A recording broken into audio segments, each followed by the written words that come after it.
At the T-minus 3-minute mark, tape recorders on board the spacecraft were turned on. These recorders record both voice and data. We have ignition sequence start. The engine's now building up to 7.7 million pounds of thrust. We have a launch commit and we have a liftoff. Moving back. The Saturn V lifting off with power. Alpha pad building up. This is WOMMLP operating out of Burlington, Vermont, 105.9 at the Radiator. It is the Rocket Shop once again. I'm your host, Tom Proctor. And with me tonight is Eric George. Hello. Hello. Nice to be here. Well, nice to have you. Yeah. We always like to get started with the song. Sure. So would you like to introduce it? Maybe say a little bit about it and take it away. Sure, yeah. Well, I like this. I wish my friend Meg Rice, she plays in the band Julius Caesar. She's a good friend of mine, and she sings beautiful harmonies on the song, so I have to pretend. It's one of these tunes that I wrote, and I didn't know what it was about when I wrote it, and I'm still figuring it out. It's, some songs sort of reveal themselves to you as you keep playing them. And this is one of them. It's called Wake You Up With Light.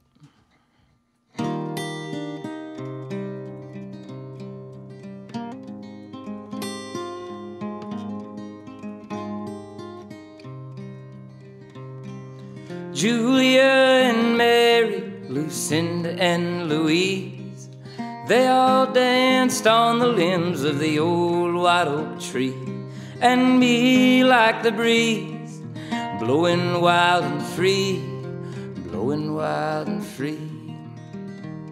This New England rain makes rivers out of streams, and I hear her wading in the water after me.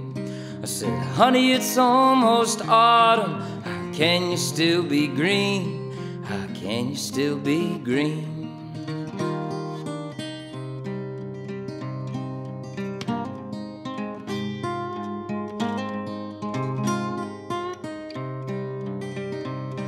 In some other season, I'll say it all just right. The way the setting sun lets you know it's almost night. Or maybe I'll be the morning and wake you up with light, and wake you up with light.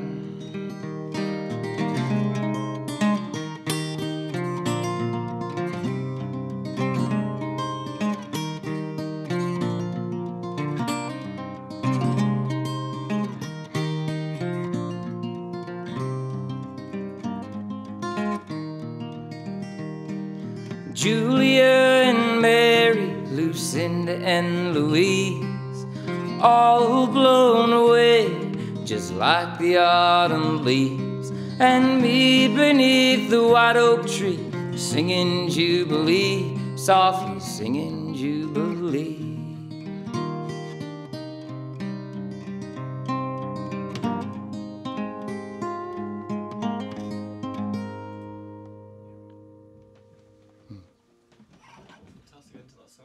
Oh, thanks for saying that's my favorite ending to any song I've ever made. Oh, yeah? Yeah, it is, yeah.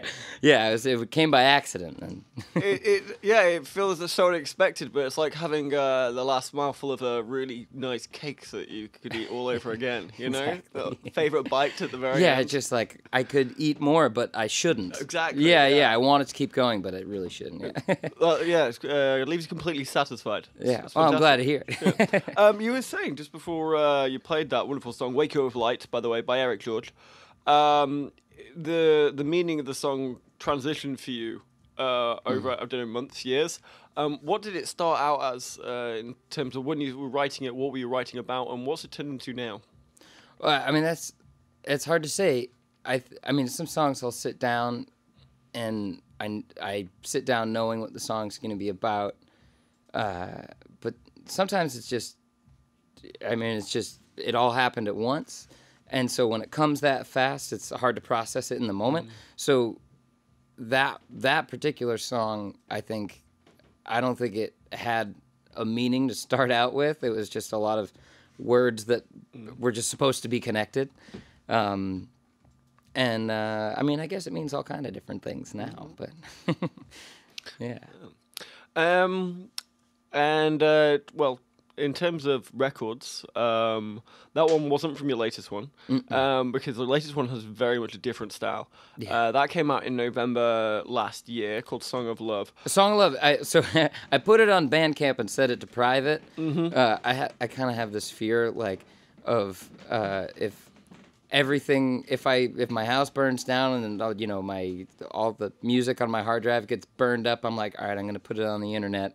So I put that one up there, but it was officially released about a month ago. Oh, yeah. Well, yeah. Congratulations for releasing it a month ago. Shows you how well I've been doing my research. No, it's you had it right, technically speaking, on the internet. But that record very much punk, really. Sure. And which is a major departure from what kind of your bread and butter, honky tonk. You got your Bob Dylan-esque folk, which you just displayed there in your last song. What brought about this kind of step to, I know, the more radical left, if you will? I think, it's, to me, almost just a step back to sort of my roots. I mean, so many folk singers and country singers that I've spoken to over the past, few years, it keeps being revealed to me that we all grew up playing punk music. And I mean, that was my first band. I was playing drums in a punk band, and that's sort of where my roots are. And the more I think about it and the more I talk about it with people, the more I realize that the line between folk music and country music and punk music those lines are blurry. I mean, they're essentially saying the same thing. They're questioning authority, and they're talking about things that are important in, topically and in the moment. So it was fun for me to do that too, because all my other records, it sort of sounds more, acoustic-y folk stuff like that, and it was just fun to just sort of throw that out into the world like that. But at the end of the day, it doesn't feel that much different than anything else I've made. I think it just sonically leans into sort of those roots a little bit more. So you're essentially saying the message doesn't really change. It's kind of just the delivery of the message. Yeah, that's a good way of putting it. With this kind of this move towards more of a punk kind of band, more of a punk kind of sound, does that come with that in your live settings? Do you start bringing more people with you to play? Do you deliver that kind of same sound on stage, or is this kind of only on a record, and now you're going to go back to the kind of bluesy honky-tonk you've got? I wish I could keep doing it. It was, it's hard on my voice doing that, screaming. Yeah. I don't know how people who are in, punk bands, how they go from screaming to singing night after night. I couldn't do it. So I would love to have a singer in the punk band that I played with at the album release. We just had like an absolute blast playing these songs. But I can't keep doing it. I wish. I've talked to a few like screamo bands, and they always tell me that it's training that you can do in order to keep your vocal cords warm, and it's all about wrapping your throat in warm towels and drinking lots of warm honey. And it sounds a lot of effort. I definitely do. Yeah, I can't tell if they just lean into the sort of vocal chaos of like, I'm just going to sound like this for the rest of my life. But it's hard, it's like I couldn't imagine going from playing a punk show and then the next day I have, some acoustic gig somewhere, and I couldn't do it. You really got to make a choice of one or the other. I mean, I either smoke 100 cigarettes a day and drink a bottle of Jack every night, and it will come naturally on stage, or save your voice and be able to talk in 40 years' time. Yeah, that's exactly right. Well, we'd love to hear another song.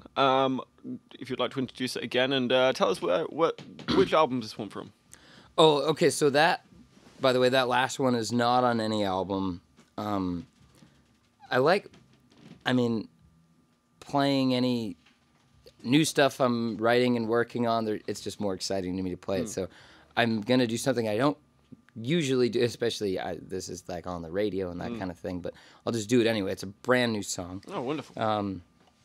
And here, I got the words in front of me. I typed it out. It's that new. I wrote it not last night, the night before. You know, I really like the fact that it looks to me that you've typed this out on a typewriter. A lot of people these days, I mean, fair credit to them, will bring their phone on stage if they're singing a new song live and read off their phone. But there's something quite magical about seeing a hand-typed letter to yourself as your lyrics. I have read off my phone one time. I was doing a poetry reading and I didn't have my book of poems with me, and I had to read off a phone, and I just really didn't like it at all. But I did type this on a typewriter. I love typewriters, and this, as a side note, this particular typewriter was the Ernest Hemingway's favorite model of typewriter, and I managed to procure one for very cheap and fixed it up, and so for some reason that feels even more special to me. I think that suits your songs and personality down to the ground, to be honest. All right. Well, I wrote this one about social awkwardness, and so many people I know are just, and including myself, go through phases of just being completely unable to communicate with people in the world, whether it's at the coffee shop or whatever. So I wrote this song, a couple nights ago for all those folks, and myself included. So I think it's called, let's see, the words are here somewhere. I think it's called As Cool as the Moon. It goes like this. I guess it's sonically already pretty similar to the last song, but...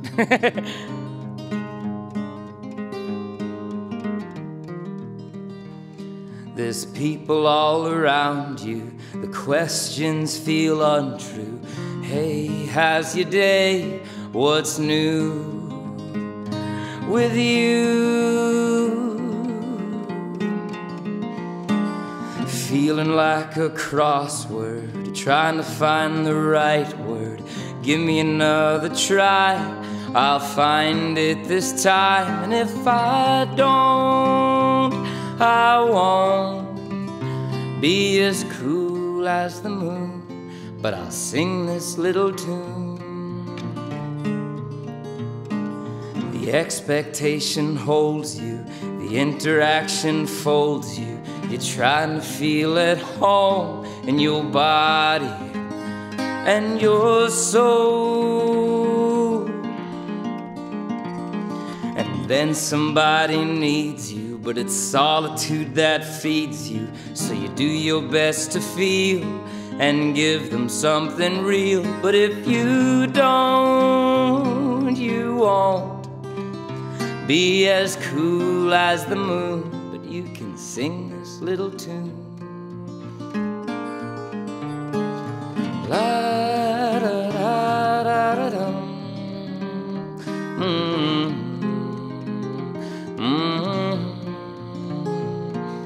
La da da da da dum.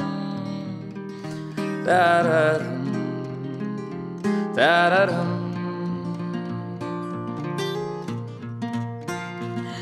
You don't have to be as cool as the moon, as cool as the moon all the time. You don't have to be as cool as the moon, as cool as the moon all the time. You don't have to be as cool as the moon, as cool as the moon all the time. You don't have to be as cool as the moon, as cool as the moon, as cool as the moon all the time. As Cool as the Moon there by Eric George. I feel like that would be completely in place in any kind of Pixar movie. Yeah, sure. Yeah, I could see that. It's a Randy Newman special right there. I got to start thinking like that. Today, wouldn't be so broke all the time. You should give him a call. Yeah. So, I mean, you are absolutely prolific. You've had 6 records in 4 years. Actually, 4. Okay, great. I didn't know that statistic. I love that. That's cool. I love that you haven't counted that up yourself. Included also a book of poetry in that. And that's involved different styles, different genres. So what for you is keeping the creative fires going?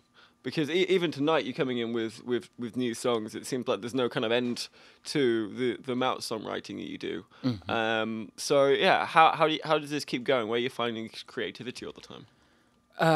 Well, I mean, the word, my favorite word, not to put a hierarchy on it, but my favorite word is practice, and I just love being in practice with writing, but also, I mean, in the past few years, the practice and the process of recording has been an absolute joy to me. This is actually the first song I've written in several months, and it's because I've at a certain point sort of reframed.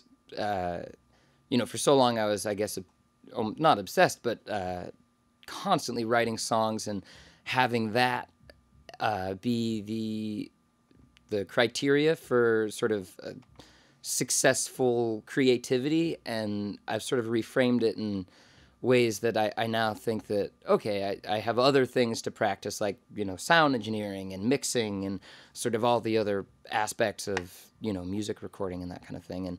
And I guess there's a word I'm looking at, it's on the tip of my tongue. It's similar to the word method, but having I know what the process looks like from start to finish, like very intimately, and so I think the more that the more albums I make, or the more songs I write, I have a pretty good idea now of sort of what the process looks like from start to finish, which makes everything easier. I remember when I made my first album, everything was so. I felt so in the dark because I didn't know what the end was going to. I didn't know all the steps involved, and so it made it difficult to take each step of that process. But now that I know the process, it just is easy, and it. I mean, I don't know what else I'd do if I don't know, if I weren't writing songs and making albums. I don't know what else I'd be doing. Just sitting on the couch with my dog. That doesn't sound so bad either. That sounds great. Why don't I do that too? I've often heard described creating an album for musicians as a bit like having a child. For you, out of the albums you've got, which one's a redheaded stepchild, and which one's a black sheep, and which one maybe is a golden child out of the ones you've created? I love that question, and it's sort of sad, because I think about like my neglected children, like just like, all right, this album's done, and I sort of, during the process, it's swaddled, and I'm taking it into the woods every day and holding it sweetly, and then after it's done, I'm on to the next one. It's like, sorry, buddy. Leave it to fend for itself. Yeah, exactly. So, yeah, but I like them all for what they are, and they've all, I guess it comes back to the word practice. I see them all as, evidence of practice. At different points. So sometimes I'll go back and listen and say, oh my God, like I could have done a way better job doing that or doing this, but it doesn't matter. I'll do it better on the next one and the next one, that kind of thing. Do you ever go back to old songs, especially from way back in the day? Do you ever go back and either steal elements from them or rip them off wholesale and just recreate them entirely new? So it's funny you say that. The album I'm working on right now, which I'm waiting, I'm just putting final touches on, doing harmonies. Cat Wright is going to sing a song with me on it, and Meg Rice and a bunch of pals are going to be singing on it and doing harmonies and stuff like that. But they're all songs that I wrote when I was in college, and some even go back to high school. So they go way back, and my thought was that if I don't record them, they're going to die forever, and I need to just get them into the world. But I find it very difficult to try to rewrite to borrow something from a song. It's like whatever whatever was in that song, it's just glued to that song, and it's, you know, very hard to unglue words, you know, from one melody or from one song and, you know, paste them onto another song. I find that very difficult. It's like a kidnapper chopping up a newspaper. Yeah, exactly. A musical ransom note. Yeah. So is it everything that you write then completely new, completely fresh? Is it? I mean, you write a lot about. You got very much a socially conscious streak, for instance. Do you find yourself going back to the same topics, or do you really find yourself really picking every single element of life? I think I'd like to. I'd like to be practicing more of picking every element of life. I've been on a total John Prine kick lately, and he has such an amazing way of writing, and same for Tom Waits too. But just writing about sort of all elements of life, and from the sort of banal and the sort of mundane, and the poet Billy Collins talks about this a lot of talking about taking the ordinary and the ability to take something ordinary and to make it as beautiful as possible, I think, is a really important practice. So I think, you know, the album that I'm working on now, a lot of the songs are in their topic, they're very expansive, and they're sort of very a lot of it, you know, sort of sounds like Pink Floyd or something like that, and the content is very they're large and ambiguous, and I really like the idea of being in practice about you know, focusing on just what's absolutely right in front of me. And that's where I'm at in this moment, you know. And this new record you got coming out, I mean, you've released one a month ago. Is this due to come out spring, summer, fall? I don't know. It's good. Yeah. Is it got a name yet? Do we get to hear that? Does it? Yeah, it's called Where I Start. Where I Start. Yeah, that's the title. I guess the title track of the album. Right. Yeah. And has that also been? Is that another genre kind of you're pushing into again? As you said, it's kind of got Pink Floyd elements on it. Yep.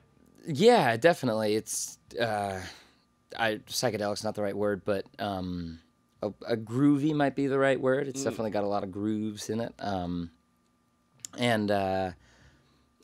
So after I, you know, played a lot of punk music when I was in high school. My high school band after that, we did a ton of Pink Floyd covers, and, you know, we did a lot of like psychedelic blues rock and stuff like that. And it was definitely some of the most fun I've ever had playing music in my life. So it's sort of going back to those roots a little bit. All right. So it really does seem that, well, the 7 Days, for instance, did mention on the review of Song of Love that it was your quote-unquote Bob Dylan moment going electric. Oh, that's funny. Is that something you'd agree with? Was that kind of a watershed mark for you, your last record? And from now on, it's going to be sticking your guitar into an amp and getting a band together when you record? Oh no, definitely not. Yeah, I mean, I love that though. Yeah, I remember reading that, and I just thought, I was like, all right, cool. You know, that's like that's sort of what I wanted it to be. The album cover is, you might not be able to tell what it is from the picture, but it's a Polaroid of me throwing a pie at the camera, and I just like the idea of the sort of just like the pie in the face of like, you know, a lot of the, you know, things that are written about my music and that kind of thing, which I'm grateful for every word that's written of it. But that, you know, I was sort of feeling a little bit pigeonholed or something like that. Of like, wait, I do a lot more than, you know. And I think even like my folk songs like have a lot more elements than sort of like a Bob Dylan kind of thing. Like, I don't know if, you know, he usually sticks to a few chords, and I'm sort of just going all over the place.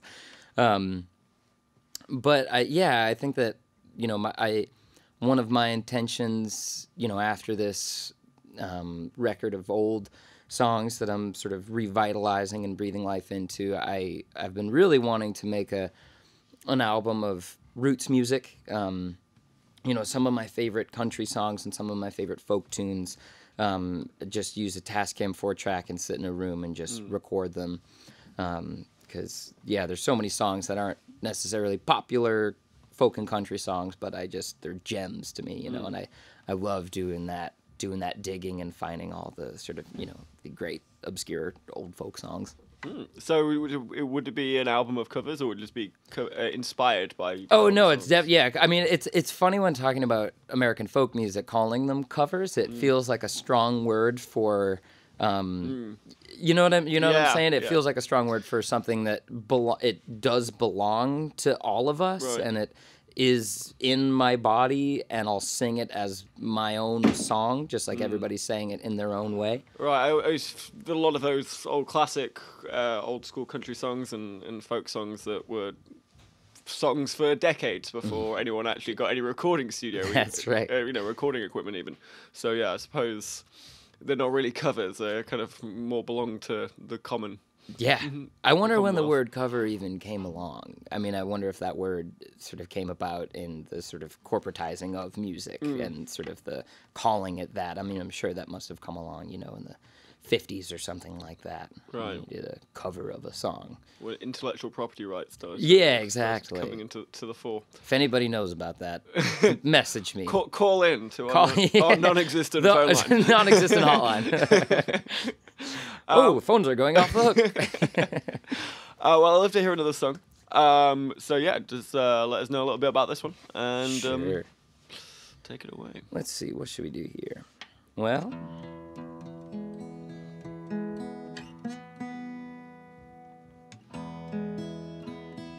sorry. Well, I'll play a song that's off the album, maybe 2 albums. Not About Nightingales is the name of it. And I wrote it after a friend told me about the author and poet Richard Brautigan. And I just fell in love with his writing. And I think it's in Revenge of the Lawn is his book. There's one called I Was Trying to Describe You to Someone, and in it he starts out by saying, the other day I was trying to describe you to someone, but I couldn't do it. And then he goes on to talk about rural electrification during FDR's New Deal and electricity going through the power lines that had just been erected across the West, and people being able to hear President Roosevelt's voice on the radio for the first time. And he said sort of all that electricity going through those lines and getting to hear President Roosevelt's voice on the radio, that is how you look to me. And I just loved that. And so as a writing prompt, my dear friend Madeline, who introduced me to him, she told me that she used that as a writing prompt sometimes, so I figured I'd try to write a song like that. And so it's called I Was Trying to Describe You to Someone. Goes like this.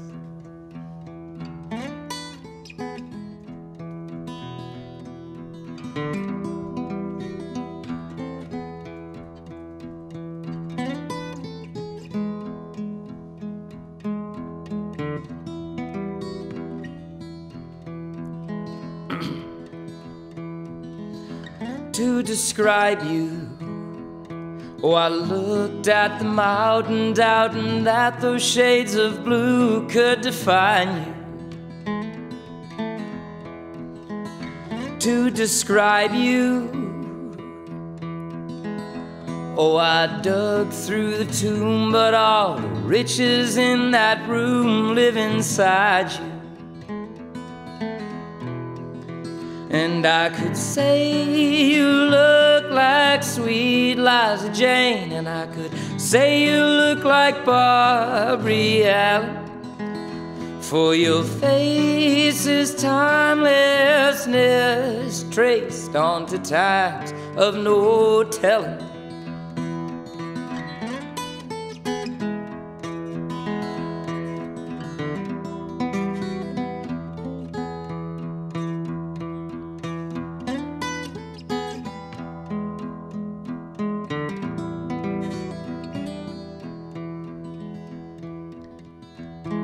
Cedar groves and just a little bit of honey, sweet corn rattling in the sun, steeping leaves waves end, but for the bread she made. The lake speaks of endless waves and the feeling it brings when there's a bird that hears another singing, that listens on to the song that glistens on and makes the distant hills ring, that makes the hills ring. When the spring brings the rain that slips through my fingers, but I hold out my hands anyway. And up above me the morning dove's done grieving just to listen to the blue jay. Oh, that is how you look to me. That is how you look to me.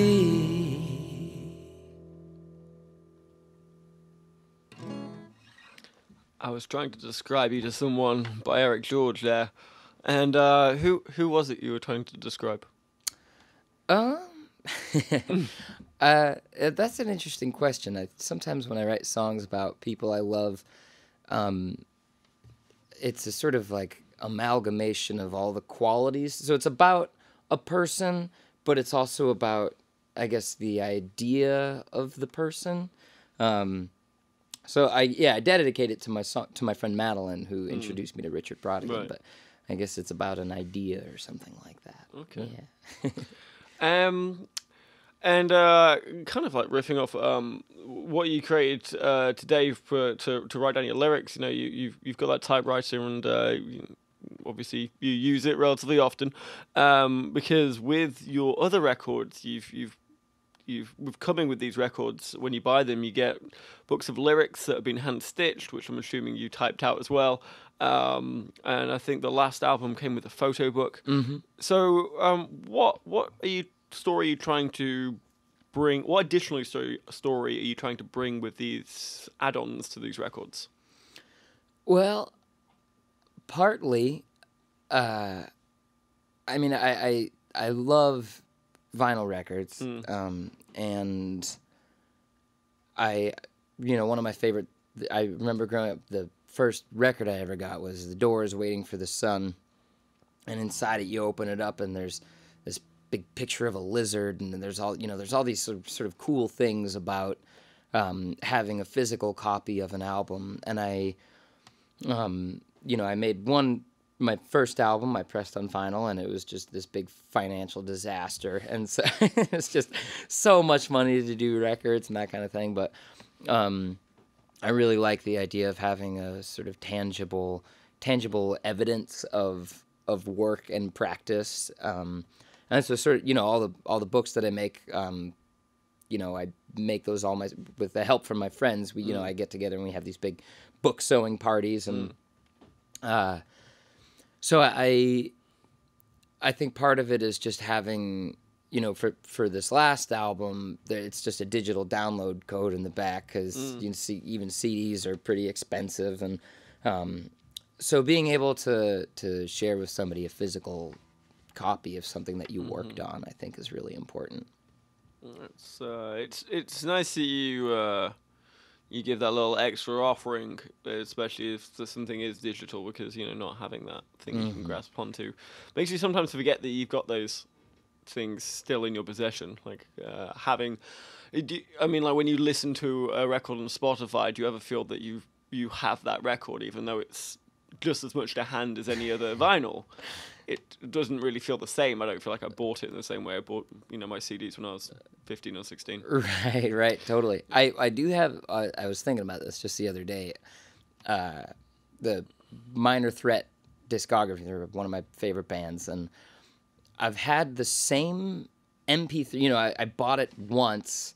I bought a CD probably at Newbury Comics when I was like 13 or something like that, and loaded it onto my computer, and I've never loaded it onto a computer since. but those same MP3s are still on my computer and they're on my iPod, and it's sort of the only digital thing that I feel like I have possession of. I'm like, yeah, these are the same MP3s that I listened to when I was 13, you know. Same ones and zeros. They haven't changed. Exactly.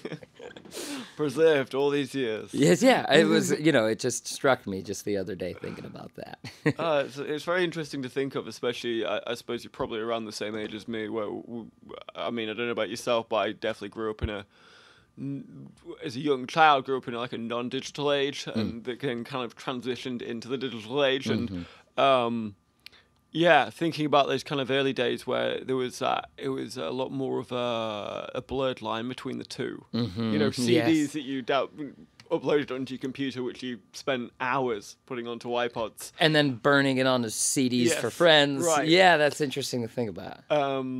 So yeah, it's so interesting to think of the relics of the kind of those early days of the digital revolution, if you will, and when those physical things kind of started turning digital. Yeah.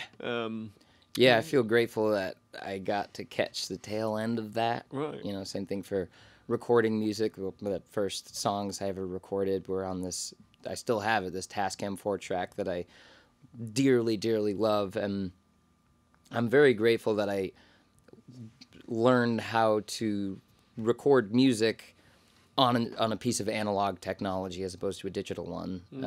I think there's so many benefits of having a physical thing that you're interacting with, and I feel the same way about buying music and having CDs as opposed to Spotify. I don't have Spotify. I wish I did, but make life easier. It does come in useful, if we're going to be honest. Yeah. Saves me a lot of money. Yes.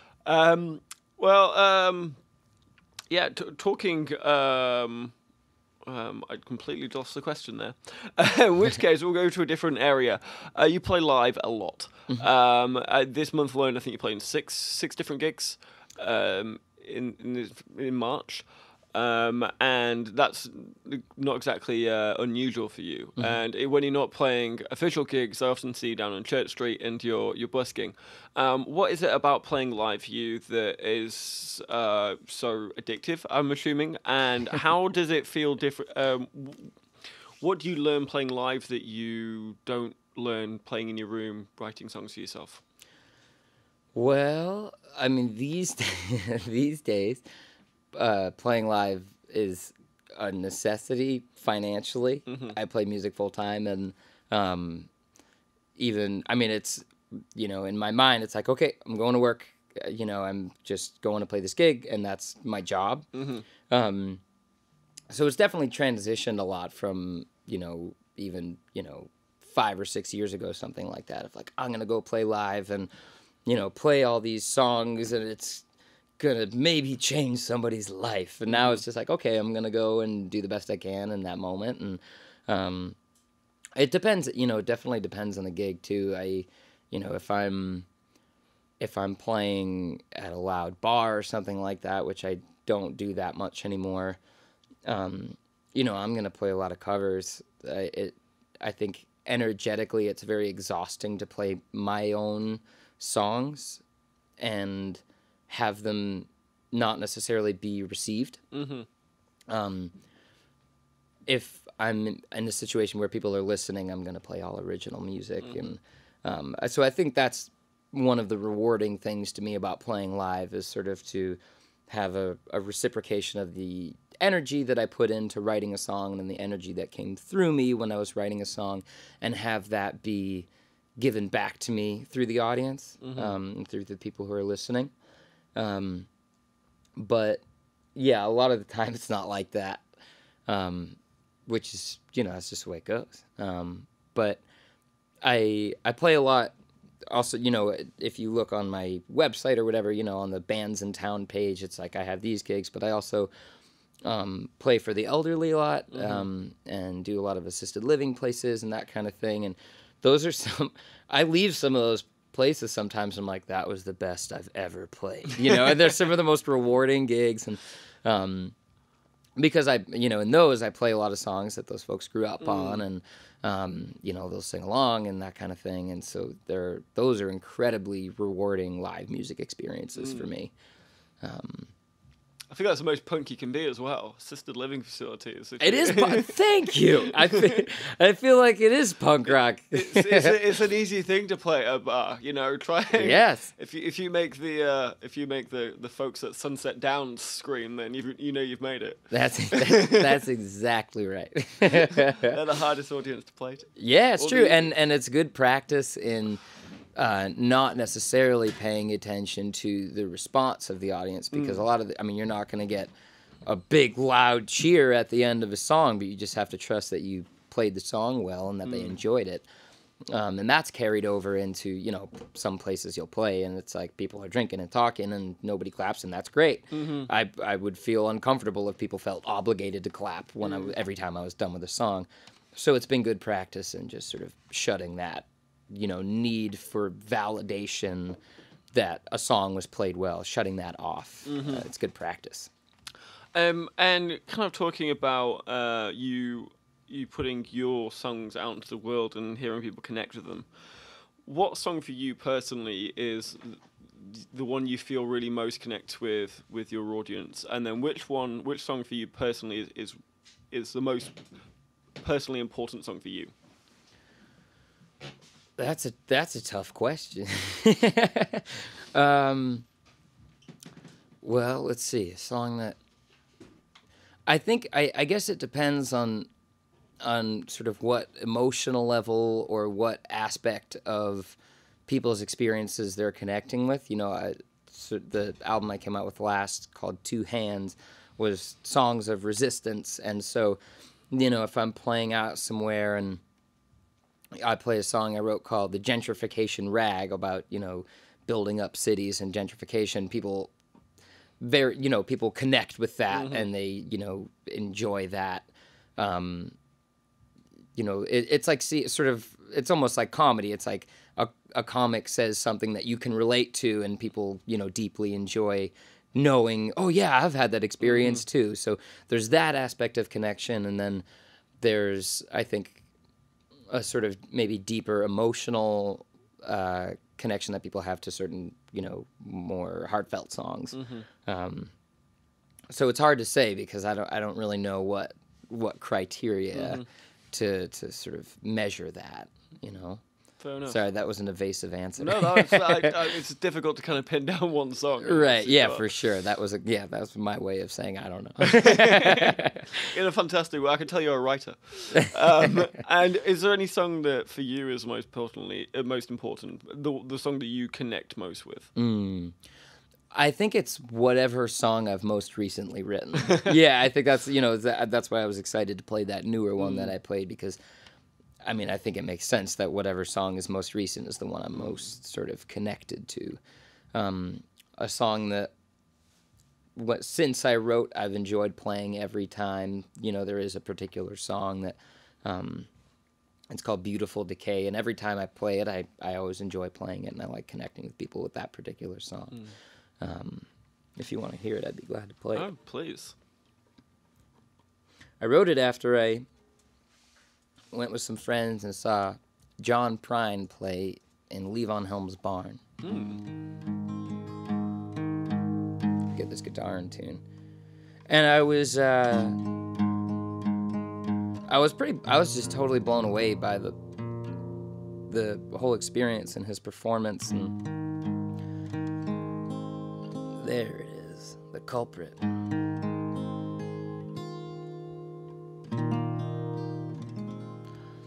Because he's been through cancer a couple times and is sort of physically, in, I guess you could say, rough shape or something.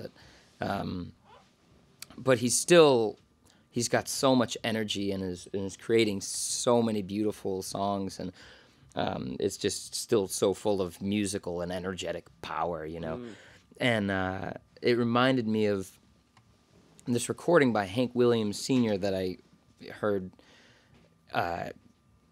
in which Hank, it's a recording of a radio broadcast. He had to go on the radio and apologize to an audience because he couldn't make a show because he just had back surgery. And I listened to it one morning, and I just totally broke down for some reason. It hit me so hard. And so when I saw John Prine, it was the same feeling. And yeah, I feel like I've had this idea in my head for a while that the most we can do, in addition to resisting in very active ways, through direct action and being part of the process of change, is to make the decay as beautiful as possible. And so that's what I wrote this song about, and that sort of includes the decay of our environment, and so many other things. So it's called Beautiful Decay. And my guitar's a little out of tune, but it's good enough. He sang his songs like he was 25. For more than 70 years he's been alive. I stood in the crowd, in tears I cried, next to a girl who was swinging her hips side to side. Beautiful decay, the body breaks down a little more each day. Oh, life is like death's beautiful bride, but the song lives on after the singer has died. Hank was on the radio, apologizing for canceling the show. His back was out and the doctor said no, but he wished he could and he thought we should know. And the sound of his voice broke my heart, like his body and his soul were being torn apart. Well, that snake oil habit had him shining bright, like a falling star across the purple sky. Beautiful decay, the body breaks down a little more each day. Oh, life is like death's beautiful bride, but the song lives on after the singer has died.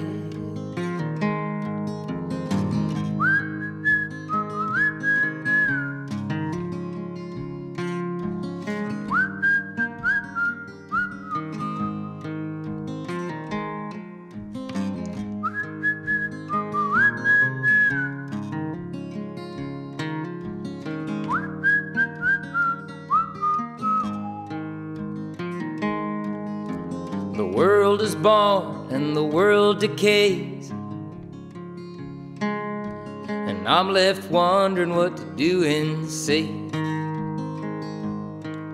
I can sing for the midwife counting toes, and on the casket of the world I can lay my rose. Beautiful decay, the body breaks down a little more each day. Oh, life is like death's beautiful bride, but the song lives on after the singer has died. But the song lives on.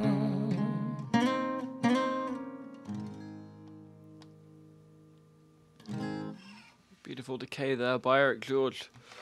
So the way you were describing it before sounded a little bit nihilistic, in the sense that, everything's dying, ourselves, the earth, social norms. Do you come to your records with with that kind of streak, or do you feel like you're a little bit, more hopeful? I think they're probably two sides of the same coin.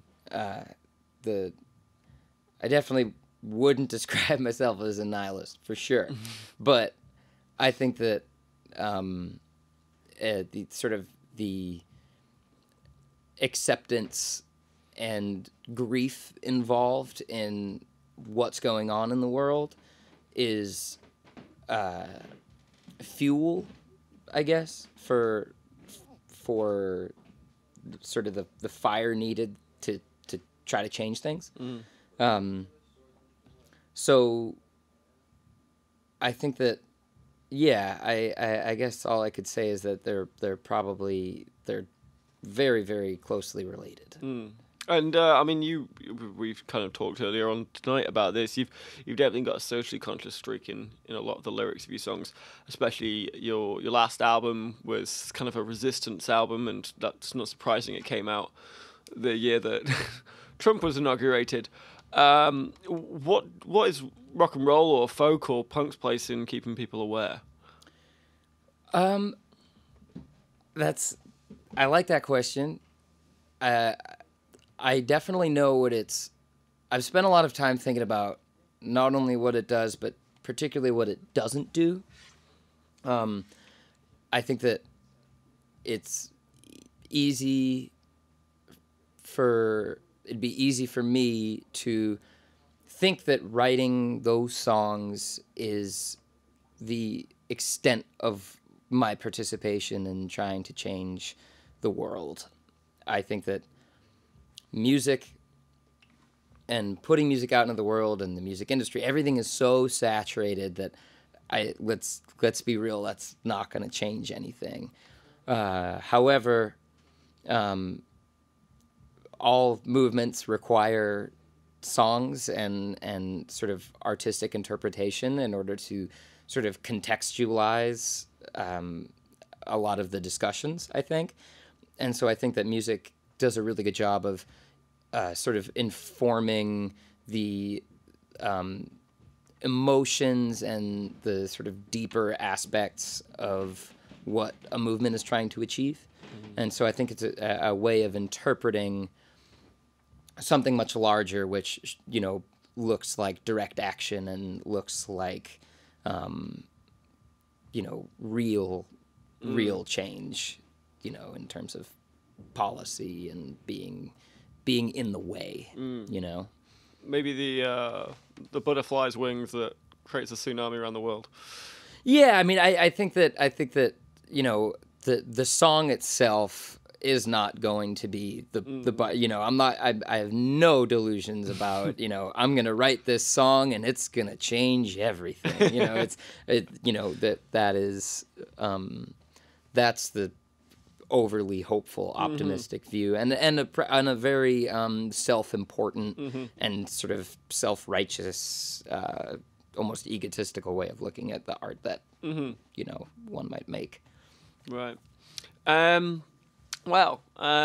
We've not got too much time left, but I'd love to know, first of all, I always like our artists to plug away as much as possible. Sure. Sell yourself. More than, in terms of social medias and band camps and whatnot. And also, where can we expect you to play in the upcoming weeks and months? And finally, what gig are you most looking forward to playing for the summer and the rest of the year? Yeah. Well, I think buy my albums. Go on Bandcamp and buy them. I will. If you live in the Burlington area, I'll hand deliver them to your door. It's a promise. It is, yes. I put a lot of work into physically making all the albums, so I really love sharing those with people. And it's also I play music full time, so it's always nice to be able to sort of have that reciprocated in the capitalist way that we're all a part of. We'll have to be. We all have to be. Yeah, I got rent to pay. I got a dog to feed. Yeah, right. But I'm gonna be playing every Friday at Hotel Vermont in March this month, and that's honestly one of my favorite gigs in Burlington. It's such a good time. The room itself sounds great, and there's a fireplace in it. I just love everybody that works at that place. It's a good spot. So every Friday from 9 to 11 in March. I've been playing a lot with Henry Finch and the Capacity Ensemble, which y'all would have a great time in this room with them coming on. So keep an eye out for Henry Finch's Capacity Ensemble. I'm playing electric guitar with those folks. And That's a ton of fun. And what was it? What? There's another question. Yeah, the gig that you're most looking forward to this summer. Oh, this summer. Well, I don't know. I mean, beyond March. Any time from March 31st through to December 31st. Well, I don't know. Yeah, well, we got to cross that bridge when we come to Okay. it. Yeah, yeah. Like my Instagram page and follow me on Facebook. I'll be I've been staying on top of the internet game. I promised myself 2019 for me is the year of the internet. I'm gonna try to stay on top of finally getting in there. Right? Finally getting in the 2019. internet game of like, oh yeah, like if I have a show, I should probably tell people about it. Getting there. Well, it's been absolutely glorious having you in. As you said, go out and buy Eric's records. There's not too many people can do musician full time these days, so respect anyone that has the grit and fortitude, and obviously the skills to be able to do so. So, massive thanks to you coming in this evening. Good luck with everything. Go catch them at Hotel Vermont or wherever. Church Street often has them busking on the sidelines, and you also play the Honky Tonk Band as well. Thank you for mentioning that. We're every Tuesday at the Radio Bean at the Honky Tonk. We're called Pony Hustle, and we play every Tuesday at the Radio Bean at 10 o'clock. If you go there and we're not playing, don't be too sad. There, every once in a while, if I'm got a recording gig or something like that, I'll be elsewhere. But almost every Tuesday, we're playing at the Radio Bean. Alrighty. Tuesday night, 10 o'clock. Can't miss him. If you've got a song you would like to play us out with, that'd be fantastic. Sure, yeah, that sounds great. I'll play this little song I wrote up in Maine. I guess I didn't mention any of this, but part of one of the most exciting things to me right now about creating and making albums are putting limitations on everything. Like Song I Love, the punk record, I did a song, like wrote a song a day and recorded a song a day for 7 days. And this is the first time I did that. So this is just a little excerpt from this. I think it's my favorite thing I've ever made. It's I think it's 15 minutes, 15-minute long kids folk opera. I don't know when I'm going to release it, hopefully soon. It's like everything's done. I just, want to do it right. And so when I went up to Maine, I had these cards for kids that each card has a different piece of a story on it, and you shuffle them, and you can have 800,000 different stories, based on all the different combinations. And so the 7 cards I pulled for that day was about a bird and a mouse that were friends. And so each day I'd interpret the cards and make a song about it and record it. So this is one of the songs. There we go. Goes like this.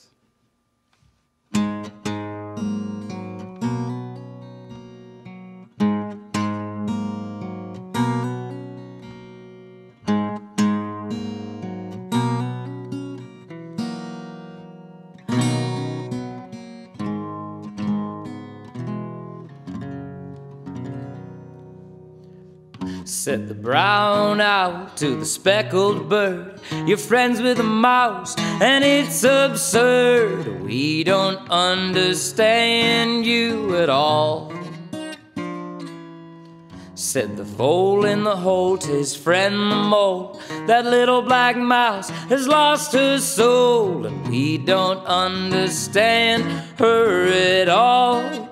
But meanwhile, the speckled bird and the black mouse sang, let our home be big enough for friends to come again and again. Let our home be big enough for friends to come again and again.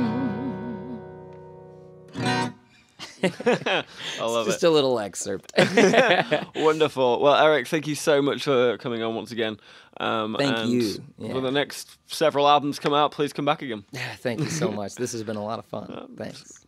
Well, next week we haven't got anyone, so if you are a musician or know a musician that would like to come in and play on the radio, please give us don't give us a call because we don't have a phone, but please give us an email. Bob@bigheavyworld.com.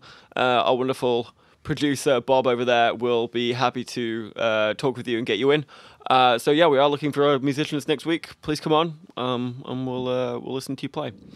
Otherwise, we'll be next on April 10th when we got Miku Daza, but we do hope to hear from you before then. So catch us hopefully next week. It's been The Rocket Shop, and I've been Tom Proctor. Thanks. Bye.